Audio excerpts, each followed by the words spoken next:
1857 का विद्रोह। 11 मई 1857। दिल्ली की सड़कों पर अभी सपेरा उतरा भी नहीं था, जिंदगी की हलचल अभी शुरू भी नहीं हुई थी। तभी मेरठ से आए सिपाहियों का एक दस्ता यमुना पार कर शहर में पहुंचा। उन्हें सामने दिखाई दिया चुंगी का दफ्तर। उसमें उन्होंने आग लगा दी और फिर लाल किले की तरफ बढ़ गए। सिपाहियों ने एक दिन पहले ही मेरठ में अपने अंग्रेज़ अफसरों का आदेश मानने से इनकार कर दिया था और उनकी हत्या कर दी थी। सिपाहियों के शहर में प्रवेश करते ही दिल्ली जैसे नींद से जागी। अच्छी खासी भीड़ इन सिपाहियों के पीछे होली। सब रोमांचित थे। राजघाट दरवाज़ा पार कर ये लोग लाल किले के भीतर पहुंचे। सिपाहियों का ये दस्ता मुग़ल सम्राट बहादुर शाह द्वितीय से अपील करने आया था कि सम्राट इन सिपाहियों को नेतृत्व स्वीकार करे। हालांकि ईस्ट इंडिया कंपनी की पेंशन पा रहे मुग़ल सम्राट के पास इस समय सिपाहियों की रहनुमाई करने के लिए बचा ही क्या था। फिर भी मुग़ल सम्राट का नाम इन सिपाहियों के विद्रोह को महत्व प्रदान कर सकता था। इसलिए जब सिपाहियों ने सम्राट से रहनुमाई की अपील की तो वे ज़रा हिचकिचाए, क्योंकि वे तय नहीं कर पा रहे थे कि इन सिपाहियों के इरादे वाकई में क्या हैं और फिर क्या वो खुद इस लायक है कि इस लड़ाई में कोई प्रभावी भूमिका निभा सकें। बहरहाल सिपाहियों ने बादशाह को इस बात के लिए राज़ी कर लिया कि वो शहंशाह को सुल्तान शहंशाह हिंदुस्तान घोषित करें।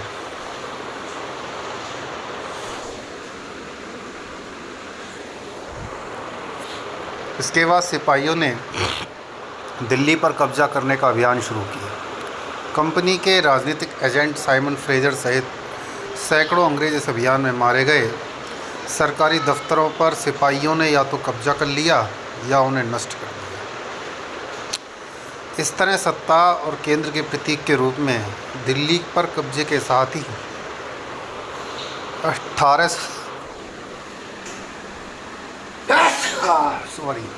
1857 के विद्रोह की शुरुआत हुई। विदेशी शासन को ख़त्म करने की दिशा में यह असफल लेकिन एक साहसिक प्रयास था। दिल्ली पर कब्जे और बहादुर शाह द्वितीय को खुद को हिंदुस्तान का सम्राट घोषित किए जाने से इस विद्रोह को एक सकारात्मक राजनीतिक अर्थ मिला। यही नहीं, गुजरे ज़माने की दिल्ली की ताकत और आन बान की याद भी लोगों के दिमाग में ताज़ा हुई और यह बात बहुत आस बनाने वाली सिद्ध हुई। मेरठ का विद्रोह दिल्ली पर कब्जा तो बस एक शुरुआत थी। इसके बाद समूचे उत्तर भारत और पश्चिम एवं मध्य भारत के कुछ हिस्सों में सिपाहियों और नागरिकों के बीच विद्रोह की एक तेज़ लहर चल पड़ी। लेकिन दक्षिण भारत इन सबसे बिल्कुल अलग थलग ही रहा। पंजाब और बंगाल पर इसका असर मामूली रहा। बहरहाल कंपनी के 2,22,224 सिपाहियों में से करीब आधे सिपाहियों ने अपनी अपनी रेजिमेंटों को छोड़ दिया और सेना के उस आदर्श को फूंक मार कर उड़ा दिया जिसे वर्षों के प्रशिक्षण और अनुशासन के जरिए उन्हें सिखाया गया था। यूँ मेरठ विद्रोह से पहले भी कई छावनियों में असंतोष की चिंगारियाँ सुलगती रहीं। बुरहानपुर की 19वीं नेटिव इन्फेंट्री ने नई किस्म की इनफील्ड राइफलों का इस्तेमाल करने से इनकार कर दिया था। नतीजा ये हुआ कि रेजिमेंट को मार्च में भंग कर दिया गया और 34वीं नेटिव इन्फेंट्री के मंगल पांडे को इससे कदम आगे बढ़ा दिया। उन्होंने अपने सार्जेंट मेजर पर गोली चला दी।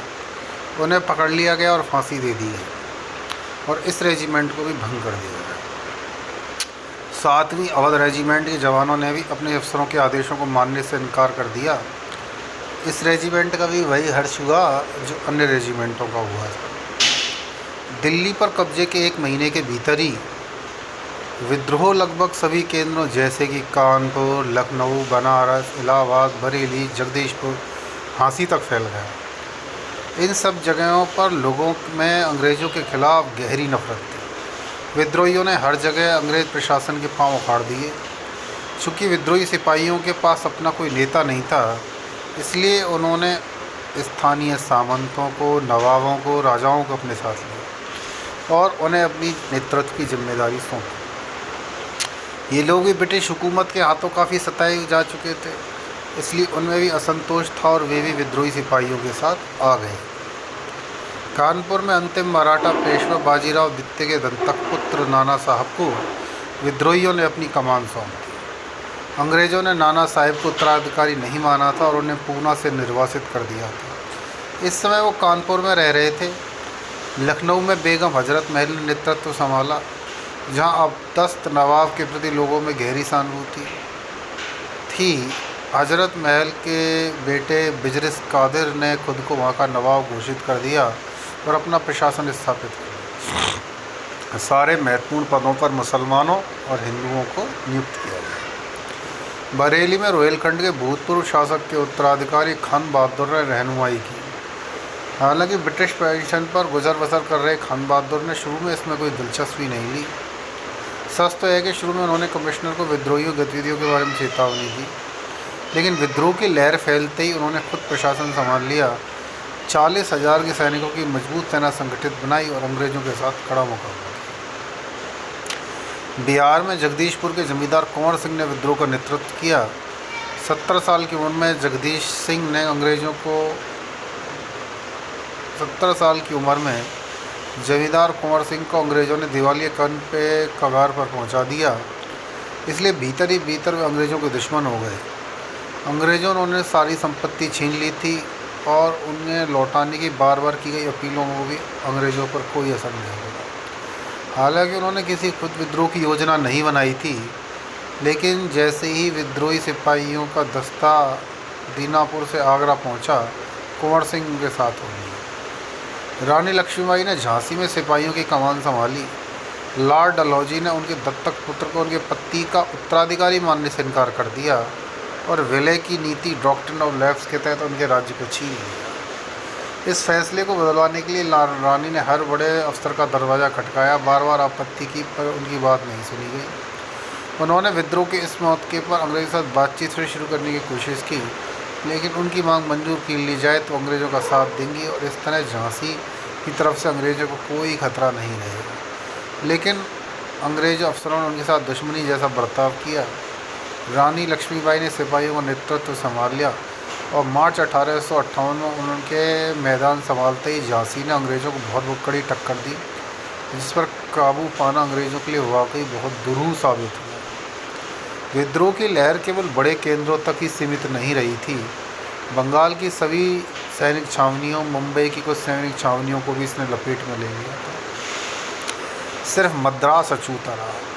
वहाँ के सैनिक अपने अंग्रेज़ अफसरों के प्रति निष्ठावान बने रहे। यह सवाल उठता है कि कंपनी बहादुर की नौकरी में लगे सिपाहियों ने आर्थिक स्थायित्व और सामाजिक प्रतिष्ठा को ठोकर मारकर विद्रोह क्यों किया? सारी सुविधाओं को त्याग कर सिपाहियों ने अनिश्चित विश्व का खतरा क्यों मोल लिया? दिल्ली के सिपाहियों ने तो मनादी की थी कि वह इस सवाल का जवाब देती है कि सब जानते हैं कि अंग्रेज़ों ने इन दिनों क्या गंदे तरीके अपनाए।